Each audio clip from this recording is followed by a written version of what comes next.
Hello, Facebooklandia. Hi, it's Jonathan here, coming at you from Cambodia via the inauspicious world of Facebook Live. I have the privilege of my day job being sitting with people, talking with people, most of whom are in pain. They're hurting for some reason or another, and I get to sit with them and I get to talk with them. And if you've known me for any length of time, you know that I love this thing called the shapes diagram. There's a link to it in the description. But in the shapes diagram, I talk about this triangle, and a lot of times our emotions teeter-totter on the top of this triangle that is comprised of pain, emotional pain, and often lies that we believe. But as I've gotten more into it, I still think that's true, and I still use that all the time. I've just added a little bit to it because the distinction between lie-based pain and fact-based pain seems to trip a lot of people up. And if we respond to lie-based pain as if it is fact-based pain, or vice versa, we shoot ourselves in the foot, and we're not helping ourselves, and we're not helping the people that we're trying to help. So I just want to clarify some things today and talk a little bit about the distinction between lie-based pain and fact-based pain, and how do you get to healing from both of those. So let's just start with fact-based pain. This is something that really happened in my life or in somebody else's life that causes pain. So this is still within the triangle on the shapes diagram. This would be something like, my mom died. It's just a fact, and it hurts. I lost my job. I'm moving to another country. These are things that are just factually true. It's not really subjective, it's just this thing happened and it hurt.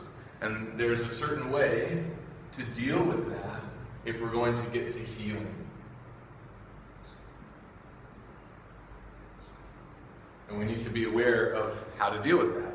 On the other side, though, is lie-based pain. Whoa, pardon my drawing, whatever. It's the point that matters. And lie-based pain has to be dealt with a certain way as well. But it's not the same. You can't deal with lie-based pain the same as you deal with fact-based pain and still get to healing. Okay, so what in the world am I talking about? This doesn't have to be a long video. Here's what I mean. Lie-based pain means I really believe something deep in my core that's just not true. So for example, I am a failure. Nobody would ever love me.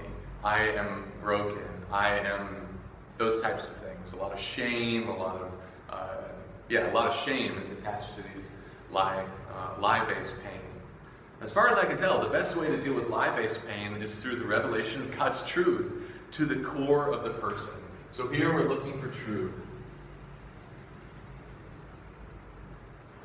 And that is on the road towards healing. So that's what I'm privileged to do with people all the time, is help them identify the lie-based pain. And then let's see, what does God say about that? And it's not just, what do I know that God says, but how do I really, really believe deep in my gut this truth? That is how you get to healing from lie-based pain. And that's primarily what I talk about in the shapes diagram. And so it leaves a lot of these people kind of feeling like, well, what about me? So again, fact-based pain, what do you do with that? This thing really happened and it really hurt. It's not a lie, I'm not believing a lie, it just really hurt. Like a parent dying or a child suffering or something like that. So, a lot of people don't like this answer, but if you have fact-based pain and you want to get to healing, grieving is the only way I know to do it. So we're just going to put grief.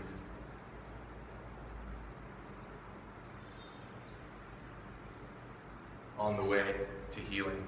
Now, here's where people get tripped up. They spend all the time trying to deal with their lie-based pain through grieving. It doesn't work so well. It works a little bit, but it doesn't work so well. Or they try to deal with all their fact-based pain, like this stuff that's really hard, that's really sad, just through the revelation of God's truth. Now, God's truth needs to be a part of the grieving process. But if I say to somebody who's got a lot of fact-based pain, just a bunch of truth, that's probably not the right road. I'm going to walk alongside of them and help them to grieve well, and that's another video entirely. Alright, so I hope that helps to clarify. the difference between lie-based pain and fact-based pain. But another sort of wrinkle in all of this is most of the time, both of these things are happening kind of at the same time.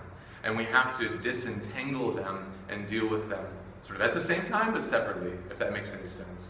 So an example would be somebody grew up in an abusive home. Okay, well, most likely that's a very painful experience, and there's a lot of lie-based pain, things that that child grew up believing about themselves. I am defective, nobody will love me, that type of thing. Oftentimes what happens is as you deal with the lie-based pain, and as truth is revealed and really believed deep in the core, now all of a sudden the person gets really sad because now they're realizing the fact-based pain that is there, like, man, what did I miss growing up? I wish I had a family that was different, that type of thing. I wish my father hadn't done that to me, those types of things. So now all of a sudden we're into this stream where grieving is now so important.